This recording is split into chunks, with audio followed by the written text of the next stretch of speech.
Annapolis. Safety reminders, manatili lang po tayong nakahawak sa mga safety handles and safety hands po. Huwag po natin sandalan magkabilang pinto na tren. Pakiingatan na rin po natin ang ating mga personal na gamit, pati na yung big card at yung ticket na gagamitin natin sa paglabas sa istasyon. May po pinagbabawal na kumain ng inom, manigarilyo at magkalat sa loob ng tren at sa loob ng mga istasyon. Bigyan din po natin ng prioridad sa upuan ng mga senior citizen, mga buntis, mga may kapansanan at yung may kargang bata. Iwasan din po natin ang upo sa loob ng tren na hindi tayo makakaabala sa ibang mga pasero. Ingat po tayo sa mga mandirurot sa loob ng tren at sa loob ng mga istasyon.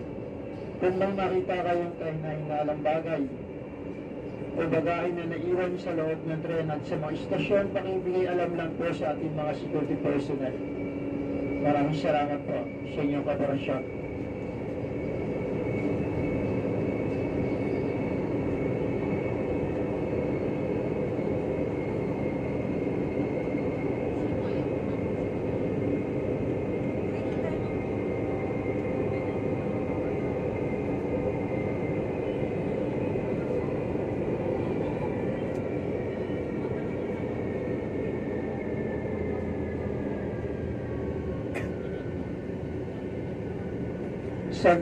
Santolan Station,